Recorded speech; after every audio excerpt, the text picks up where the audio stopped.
3 मिनिटात 30 बातम्यांचा आढावा घेऊया।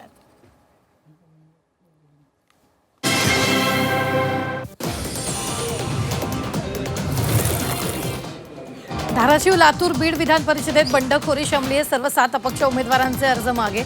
भाजपच्या बंडखोर अर्चना गंगाणेंचा अर्ज मागे। शिवसेना उद्धव बाळासाहेब ठाकरे पक्षाच्या दोन्ही अपक्ष उमेदवारांचे अर्ज मागे। नांदेड विधान परिषदेत अमर राजूरकरांना दिलासा। प्रवीण पाटील चिखलीकरांची निवडणुकीतून माघार। महायुतीचा धर्म पाळण्यासाठी माघार। प्रताप पाटील चिखलीकर यांची माहिती।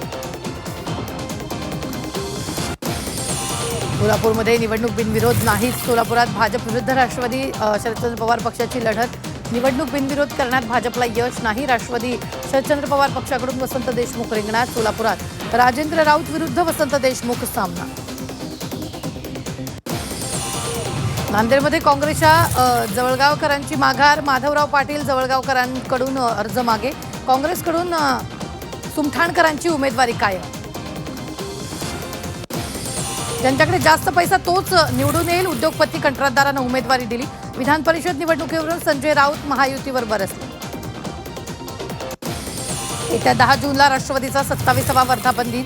अजित पवारांशिवाय पक्षाचा पहिलाच वर्धापन दिन। पक्षफुटीनंतर तिसऱ्यांदा वर्धापन दिनाचं आयोजन। छत्रपती संभाजीनगर जिल्हा बँक निवडणुकीसाठी चुरस। समीर सत्तार यांचा निवडणुकीसाठी अर्ज दाखल। अतुल सावे, संजना जाधव यांचाही अर्ज। जिल्हा बँक निवडणुकीत सत्तार विरुद्ध भाजपचा। मुंबईतील गोरेगावात शिवसेना उद्धव बाळासाहेब ठाकरे पक्ष आक्रमक। महागाई विरोधात शिवसेना उद्धव बाळासाहेब ठाकरे पक्षाचं आंदोलन।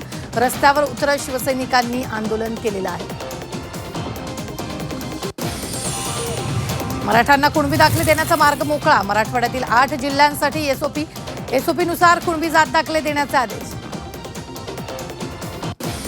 अंधेरी सबवेसाठी हिंदमाता पॅटर्न। 3 मोठा भूमिगत पाणी साठवण टाक्यांचा विचार। 500 कोटींच्या टाक्यांचा मनपाचा प्रस्ताव। अमित साठम यांनी घेतली मनपा अधिकाऱ्यांची भेट।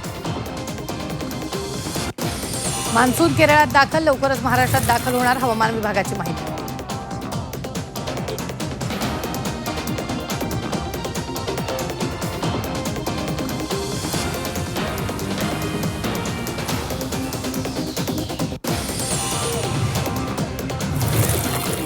हवामान बदलामुळे देशात 90% पावसाचा अंदाज। अल निनोच्या प्रभावामुळे पावसाचं प्रमाण घटणार। शेती, पाणीपुरवठा, जलसाठ्यांबाबत चिंता व्यक्त। विदर्भातील काही जिल्ह्यात पावसाची शक्यता। चंद्रपूर, वर्धा, यवतमाळमध्ये ऑरेंज अलर्ट। 3ही जिल्ह्यांना अवकाळी पावसाचा इशारा। वादळी वाऱ्यासह गारपिटीची शक्यता।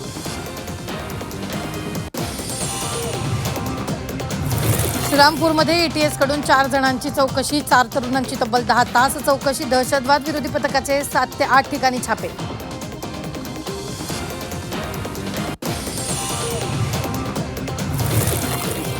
छत्रपती संभाजीनगरमध्ये 600 वर्षाच्या इतिहासाचा आणि सुफी परंपरेचा साक्षीदार असलेला वटवृक्ष कोसळला। शहरांच्या आध्यात्मिक परंपरेचा इतिहासाचा मुख साक्षीदार कोसळला। पुणे विषारी दारू प्रकरणी आरोपीच्या घरावर कारवाई। आरोपी कर्नल सिंग विरखाचं घर जमीनदोस्त। सरपंच संतोष देशमुख हत्या प्रकरणी पुढील सुनावणी 15 जूनला।